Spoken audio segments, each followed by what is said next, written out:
കേരളത്തിൽ കർശന നിയന്ത്രണങ്ങളായിട്ടായിരുന്നു ഈ വർഷം ഡ്രൈവിംഗ് ടെസ്റ്റ് പരിഷ്കരിച്ചിരുന്നത്. ഗ്രൗണ്ട് ടെസ്റ്റിൽ പാർക്കിംഗ്, കയറ്റിറക്കൽ, വളവുതിരിവുകൾ എന്നിവ ഉൾപ്പെടുത്തിയിരുന്നായിരുന്നു പരിഷ്കാരം. ഡ്രൈവിംഗ് ടെസ്റ്റ് നടത്തുന്ന വാഹനത്തിൽ 2 വീതം ക്ലച്ചും ബ്രേക്കും ഉൾപ്പെടുന്ന ഇരട്ട നിയന്ത്രണ സംവിധാനം അനുവദിക്കില്ലെന്ന് ഗതാഗത കമ്മീഷണർ ഉത്തരവിട്ടിരുന്നു. ഡ്രൈവിംഗ് ടെസ്റ്റിൽ പങ്കെടുക്കുന്നവരുടെ എണ്ണം കുറച്ച തീരുമാനം മുന്നറിയിപ്പില്ലാതെ നടപ്പാക്കിയതിനെ തുടർന്ന് സംസ്ഥാനത്ത് വ്യാപക പ്രതിഷേധവും ഉയർന്നിരുന്നു.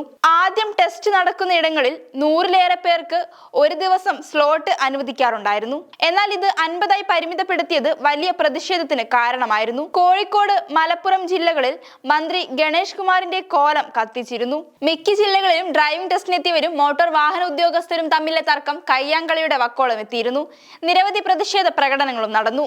ഇതിനിടയിലാണ് ഇപ്പോൾ ഡ്രൈവിംഗ് ലൈസൻസിനായി അപേക്ഷിച്ചാൽ ശരാശരി 4 മാസമെങ്കിലും വേണം ടെസ്റ്റിന് തീയതി ലഭിക്കാൻ എന്ന പരാതി കൂടി എത്തിയിരിക്കുന്നത്. ആദ്യം ലേണേഴ്സ് ടെസ്റ്റിന് സ്ലോട്ട് ലഭിക്കാൻ 1 മാസം, ലേണേഴ്സ് പാസ്സായി 30 ദിവസത്തിന് ശേഷം ഡ്രൈവിംഗ് ടെസ്റ്റിന് സ്ലോട്ട് നോക്കിയാൽ ലഭിക്കുക പിന്നെയും 2 മാസത്തെ വ്യത്യാസത്തിലാകും. ചുരുക്കി പറഞ്ഞാൽ സെപ്റ്റംബറിൽ അപേക്ഷിക്കുന്നയാൾക്ക് ലൈസൻസ് ലഭിക്കണമെങ്കിൽ ഡിസംബറോ ജനുവരിയോ ആകണം. ടെസ്റ്റ് പാസ്സായാൽ വെബ്സൈറ്റിൽ ലൈസൻസ് വരും. പക്ഷേ പ്രിന്റ് ചെയ്ത കാർഡ് കിട്ടുമെന്ന് ആർക്കും ഉറപ്പില്ല.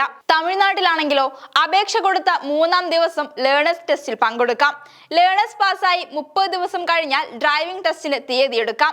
ടെസ്റ്റ് കഴിഞ്ഞാൽ 5-ാമത്തെ പ്രവൃത്തി ദിവസം പ്രിന്റ് ചെയ്ത ലൈസൻസ് കാർഡ് ലഭിക്കും. വേഗത്തിൽ ലൈസൻസ് ആവശ്യമുള്ള മലയാളികൾ ഇപ്പോൾ തമിഴ്നാട്ടിൽ നിന്നും ഡ്രൈവിംഗ് ലൈസൻസ് എടുക്കുന്നുണ്ട്. അതുകൊണ്ട് തന്നെയും അവിടെയുള്ള പല ഡ്രൈവിംഗ് സ്കൂളുകളും കേരളത്തിൽ നിന്ന് എത്തുന്നവർക്ക് ഇതിനുള്ള സൗകര്യങ്ങൾ ഒരുക്കുന്നുമുണ്ട്. ഇപ്പോൾ ഇവർ തന്നെ ആധാറിൽ താൽക്കാലികമായി തമിഴ്നാട് മേൽവിലാസം നൽകും. 1.5 മാസം കഴിഞ്ഞ് ലൈസൻസ് ലഭിച്ച ശേഷം ആധാറിലെ വിലാസം മാറ്റി പഴയതുപോലെ കേരളത്തിലേതാക്കി നൽകും. ചെലവ് നോക്കിയാലും രണ്ടിടത്തും ഏകദേശം തുല്യം.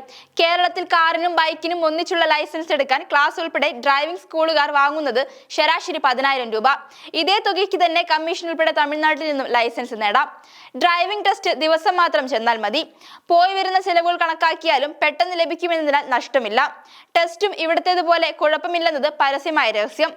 ആവശ്യമെങ്കിൽ അപേക്ഷ നൽകി പിന്നീട് ലൈസൻസ് കേരള RTOയിലേക്ക് മാറ്റാം. പ്രിന്റിംഗ് കരാർ പ്രശ്നങ്ങൾ കൂടിയായതോടെ വിദേശത്ത് പോകേണ്ടവർക്കൊക്കെ വലിയ ബുദ്ധിമുട്ടായി.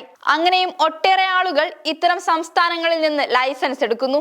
ഇത് തികച്ചും കേരളത്തിലെ അധികാരികൾക്ക് നാണക്കേടുണ്ടാക്കുന്ന ഒന്നാണെന്നും കേരളത്തിലെ ഭരണ സംവിധാനം കാരണമാണ് ജനങ്ങൾക്ക് ഇത്തരത്തിലുള്ള അത്യാവശ്യങ്ങൾക്ക് മറ്റു സംസ്ഥാനങ്ങളെ ആശ്രയിക്കേണ്ടി വരുന്നതെന്നും ജനങ്ങൾ പറയുന്നുണ്ട്.